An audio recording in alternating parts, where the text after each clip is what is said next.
পূর্বে কিছু শর্ত আছে, এই শর্তগুলো গুরুত্ব দেওয়া মানে নামাজ কায়েম করা।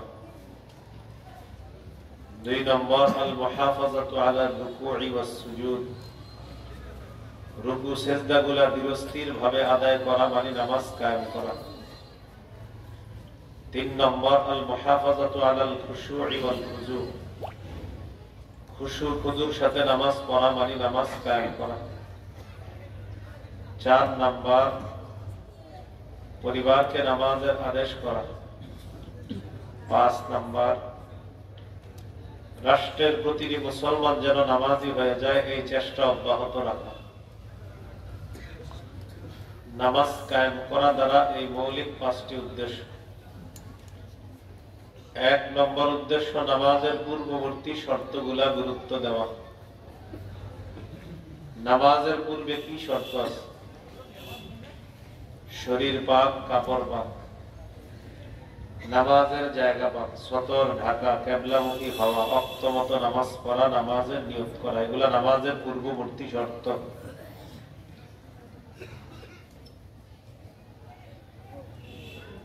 এই যে শরীর পাকের কথা বলা হলো, শরীর পাক দ্বারা উদ্দেশ্য হলো উযু না থাকলে উযু করা, গোসল ফরজ হলে গোসল করা।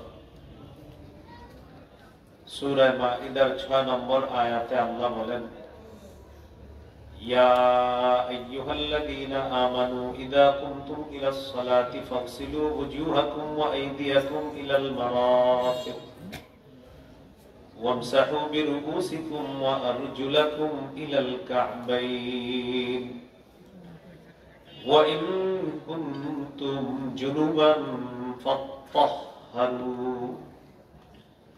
হে ঈমানদারগণ, যখন তোমরা নামাজের ইচ্ছা করো, মুখমণ্ডল ধৌত করো, 2 হাত ধৌত করো, মাথা মাসাহ করো, 2 পা ধৌত করো।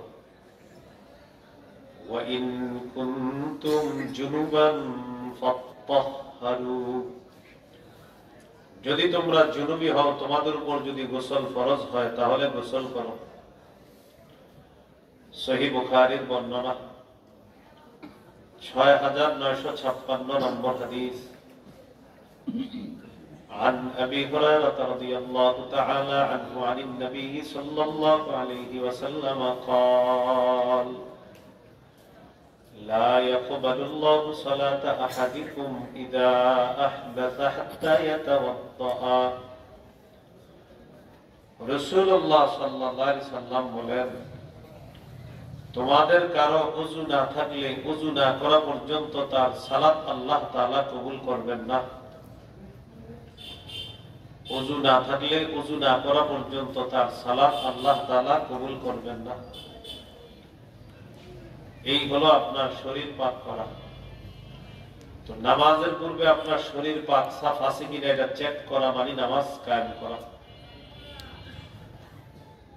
এরপরে শর্ত হলো কাপড় পাক আছে কিনা এটা দেখতে হবে। বাচ্চা কাপড়ে প্রস্রাব করে দিল কিনা, অথবা পাখি আপনার কাপড়ে কোনো নাপাকি ফেলে দিল কিনা। আওয়াজ বাড়ান না, বাড়ান না।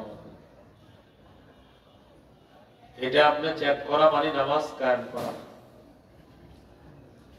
আওয়াজ বাড়ান না, ঠিক আছে? বাংলাটা আবার বুঝে দিবেন, আওয়াজ বাড়াবেন না। সবাই পৃথিবীর সবাই বলে বাড়াইছে, আপনি আবার আমার বাংলাটা বুঝবেন, কিন্তু বাড়াবেন না, কমাবেন যত পারেন, বাড়াবেন না। কাপড় পাক না থাকলে এটা পাক করা, চেক করতে হবে নাপাকি আছে কিনা। নাপাকি আছে কিনা এটা চেক করা, নাপাক থাকলে এটাকে পাক করাই। পাক সাফ কাপড় পরে নামাজ পড়া মানে নামাজ কায়েম করা। সূরা মুদ্দাসসিরের 4 নম্বর আয়াতে আল্লাহ বলেন, ওয়া থিয়াবাকা ফাতাহহির, নবী আপনি আপনার কাপড়গুলা পবিত্র করেন। সহিহ বুখারীর বর্ণনা 227 নম্বর হাদিস। জাআত ইমরাতুন নবী সাল্লাল্লাহু আলাইহি ওয়াসাল্লাম فقالت أرأيت إحدانا تحيض في الثوب فكيف تصنع يا رسول الله। এক মহিলা রাসূলুল্লাহ সাল্লাল্লাহু আলাইহি সাল্লামের কাছে আসলেন, মাসালা জিজ্ঞাসা করলেন, ওগো আল্লাহর নবী, নারীরা আল্লাহ প্রদত্ত একটা ওজরের সম্মুখীন হয়, একটা অসুস্থতার সম্মুখীন হয়, কোন নাপাকি যদি তাদের কাপড়ে লাগে, এটা পবিত্র করার কি উপায়? فقال رسول الله صلى الله عليه وسلم تحته, নবীজি বললেন, এক নাম্বার ওই নাপাকি সে ঘষে উঠাবে। 2 নাম্বার সুম্মা তুকরিসুহু বিল মা, পানি দিয়ে কাপড়টা রিগড়িয়ে নিবে। 3 নাম্বার তানদাহুহু, এরপর এটাকে ভালোভাবে চিপার পর শুকাতে দিবে। সুম্মা তুসাল্লি ফি, এরপর এই পবিত্র কাপড়ে নামাজ পড়বে।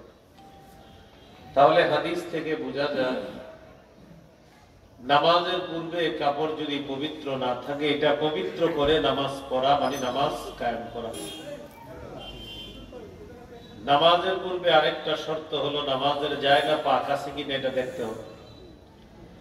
ঘরে যদি সুন্নত বিতির নফল নামাজ পড়েন, দেখবেন বাচ্চা যায় নামাজে প্রস্রাব করেছে কিনা। মসজিদে যদি জানালার পাশে নামাজ পড়েন, তাহলে একটু দেখবেন আপনার নামাজের জায়গায় বাতাসে কোনো নাপাকি এসে পড়েছে কিনা, অথবা কোনো পাখি ওখানে কোনো বুলেট টুলেট মারছে কিনা, পাখি পায়খানা করে দেয়। এই নামাজের জায়গাটা পাক আছে কিনা, পবিত্র আছে কিনা, এটা চেক করা মানে নামাজ কায়েম করা। সহিহ বুখারীর বর্ণনা 438 নম্বর হাদিস। قال رسول الله صلى الله عليه وسلم أعطيت خمسا لم يعطهن أحد من الأنبياء من قبلي। রাসূলুল্লাহ সাল্লাল্লাহু আলাইহি সাল্লাম বলেন, আমাকে 5টি জিনিস দেওয়া হয়েছে যা অতীতের কোন নবীকে দেওয়া হয়নি। এই 5টার মধ্যে একটা হলো ওয়াজুইলাত লিয়াল আরদু মাসজিদান ওয়া তাহুরা, গোটা জমিন, সারা পৃথিবীর গোটা জমিনটা আমার জন্য পবিত্র এবং নামাজের জায়গা বানিয়ে দেওয়া হয়েছে।